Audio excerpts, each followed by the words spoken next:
I'm so excited. Today I'm going to show you how to make a smash burger at home.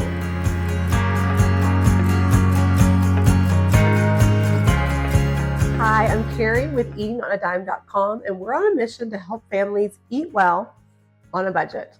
Now, this recipe, basically a smash burger, is exactly what it sounds like. It's a burger that you smash.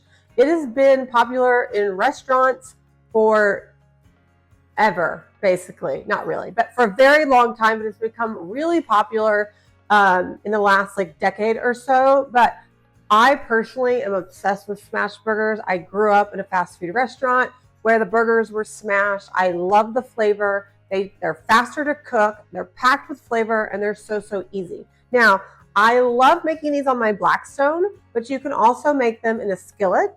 You can make them in a cast iron skillet, an electric griddle, or today we're just going to place a griddle pan on top of our racks. The gas grates, that's the word I'm looking for.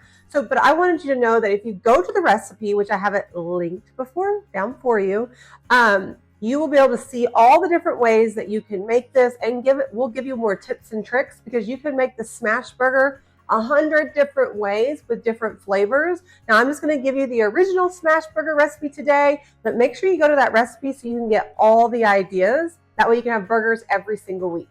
The first thing you're going to need is some ground beef. Now, we're doing 80-20. I like super lean ground beef, but I do believe the flavor is much better when you're making a smash burger and do 80-20. If you want to do 90-10 or 93-7, you can, but you're going to have to oil your griddle or something, because there's just not going to be enough grease in there. So the first thing we're going to do is, got an itch on my nose, of course. Don't worry, I'm using the back of my hand.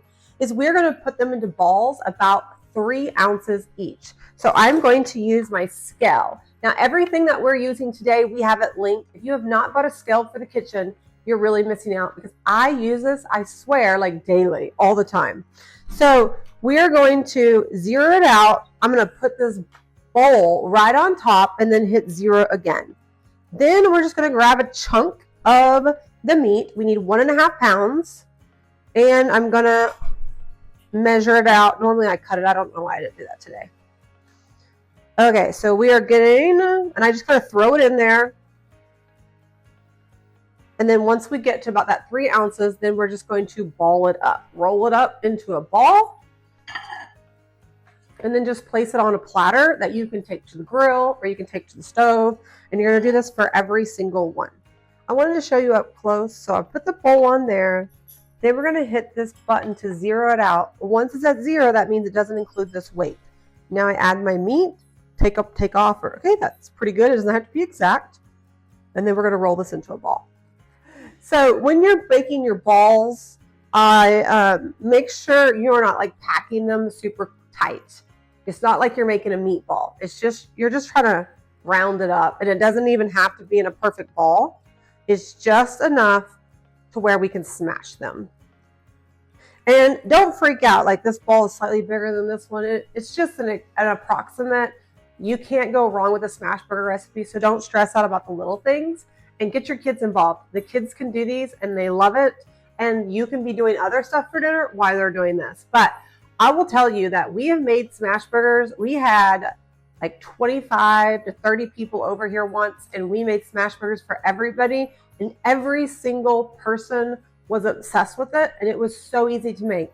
My husband and I just prepped the balls the night before and just put them in the fridge. So all we had to do was throw them on the grill and smash them. So don't be scared, but also consider this great for an outing or people coming over.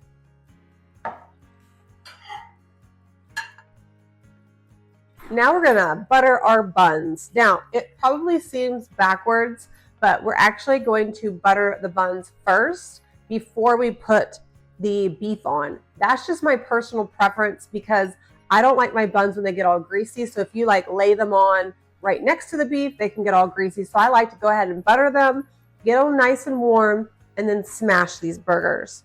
So you're just gonna need about a tablespoon of butter, and you're just gonna spread it on nice and thin on the top and the bottoms of the buns.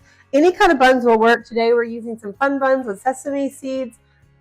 Any cheap bun, it'll be great. So don't stress out about the buns. Now, before we go to the grill or to the grill pan, let's talk about cheese. We are doing cheddar cheese slices today. That's my personal favorite, but you can do American cheese, Monterey Jack cheese, Colby Jack, Munster, whatever kind of cheese you like on your burgers, you can use that for this. And then the only other thing we need is some garlic salt and some pepper to season our patties, and we're ready to grill. Now I wanted to show you my setup. Today we are doing a cast iron grill pan. I have this linked for you as well, but you can put it on any gas grill, so you don't have to have a special grill. I just turned on both burners, and I'm doing about medium-high heat.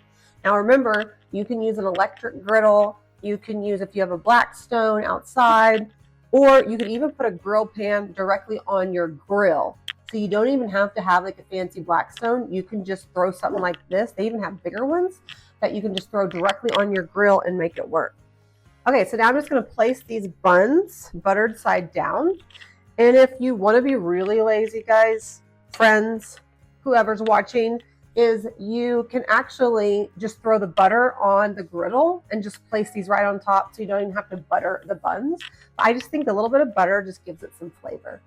This will just take about 2 to 3 minutes just to get that nice, pretty crustiness right on top. Now the buns are getting nice and toasted, so they're ready to come off the grill.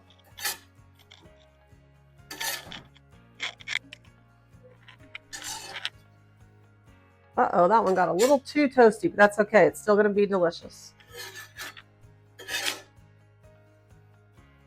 Now we are ready to smash. Now, if your pan looks like it doesn't have enough butter left over, you can add a little bit of butter, but I feel like I have quite a bit. Then we are literally going to just throw these right on top. I'm just going to do 2 at a time just to make it easier for the video for y'all. Then once those are on, you want to get a parchment paper. I have cut them into squares. You can do parchment paper or wax paper. And then I have this hamburger smasher. Don't know what to call it, but that's what I'm calling it. I have it linked for you. You place the wax paper right on top. Usually do 2 hands and smash it. And then lift it straight up. And it should be very, very thin. So just add your parchment paper, and you can reuse it. Take your burger press, smash it down. I'm at a weird angle, so it's taking me a little bit more to do it. There you go. So as you can see, you want them nice and thin. Then we're going to season each patty with a little bit of black pepper and some garlic salt. You don't need much seasonings because it's so flavorful already. Now, we're going to let these cook for about 2 minutes until the color starts to change. You don't want to flip them until they're pretty much cooked through. So this one's looking like it's ready to be flipped, and this one back here just needs a little bit more time. Now, I'm using a metal spatula or my burger flip. Highly recommend you invest in one of these if you love burgers, especially grilling, because they fit perfectly on here, and it's just so easy to scrape up. But if you don't have that, that's okay. Use a metal spatula. And the reason we want metal is because we're going to scrape underneath the burger and then flip. And see that beautiful brown crust? That's exactly what we want. Scrape it and flip it. Do not smash it down like I was just tempted to do. Do not do that. I wanted to do it, and I was like, oh no, because we want those juices to stay right into that burger. Now we're going to let these cook for 1 minute, and then you're going to place 1 cheese slice. You want 1 slice per burger, but we're actually doing 2 patties per burger. So you'll have 2 patties, but only 1 cheese, and we're going to let it slightly melt while it finishes cooking. Since this patty got done so quick, I'm just going to place it right on top, and that will actually help increase the melting of that cheese because it'll have heat on the top and the bottom. I just let this sit for about 30 seconds or so, and it's ready to remove. Now we're ready to pull it off. We're just going to add the top bun, and then I hold the bottom bun. Let me get my other one, sorry. We're going to do a big scrape, and then grab your finger right on top, and then slide it right off. Look at that. Ooey and gooey. Now I'm going to continue that to make more. Now, if I were to do this without a video, I'd be able to fit 4 on here easily. But I'm just doing this because I want you to be able to see it done. If this gets too greasy, you can swap it with another one. But you can usually get several patties out before you need to swap them. And then we're just going to smash these and do the exact same thing. Now, I love doing these on my griddle or like an electric skillet just because I can fit more on there. So if you have a grill, I highly recommend you getting a large cast iron grill pan just for that, to make this even faster, to get all your burgers done. But if you're just making one for you or 2 people, a cast iron skillet works great too, because you can just do 2 patties at a time. And it's done in minutes because these cook up so fast. Remember, we're letting them cook for 2 minutes. Then we're going to flip them and let them cook for another minute. See how it's starting to change color? I just wanted you to see that nice and close, and then we flip. And see that beautiful brown coloring is what we want, and that's what will give it that nice flavor. I'm going to let this one cook just a little bit longer because I want this to look more like this side. Now this one's ready to flip, and I'm going to go ahead and add the cheese to this patty. And we're just going to let this start to melt. When this one's finished, I'm just going to add it right on top. And burger number 2 is already done. I'm going to go ahead and finish these up. But that's how easy it is to make an amazing smash burger. That's how easy it is to make a smash burger, friends. All you need to do is serve it with your favorite toppings. We have some lettuce, tomatoes, and onions. You could also add ketchup, burger sauce. We have that recipe for you as well. If you love fried onion burgers, which I do, they're similar to a smash burger, except for you're actually frying the onions with the meat. It's my all-time favorite burger, and I'm going to include that link for you as well because you do not want to miss out. Let me just add some of my toppings that I want today. I love me some red onions. But yeah, once you make this, guys, it has 5-star review right now, but I would love it if you would head to the recipe and leave a review.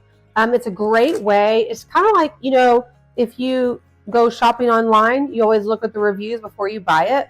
I really think with recipes nowadays, people are doing that more. So by you leaving a review, it really helps out other people who visit the site to see, like, maybe you made it with fried onions. Maybe you made this burger with the burger sauce. And, you know, you just give your opinions on what you liked and even what you changed. Because maybe you did something a little bit different, like adding bacon and barbecue would be amazing. But that way we can all help each other out and make delicious recipes at home. Okay, friends, I'm out of here because I have a smash burger waiting on me. Like, I cannot wait to dig into this. Actually, I'm going to dig into it right now. Okay, friends, you can find the full recipe linked in the description below. Also, don't forget to like and subscribe. I love having you guys here, a part of this community, and we love sharing our recipes with you. If you subscribe, you'll never miss another video. Now, also, when you go to Eating on a Dime, you might see a pop-up for an email sign up. I kind of recommend you get our free emails because we do giveaways every single week, and people are loving that right now. Okay, guys, I'm out of here. Thanks so much for joining me, and I'll see you next time in my kitchen for another fun but family-friendly and quick recipe. Bye, friends.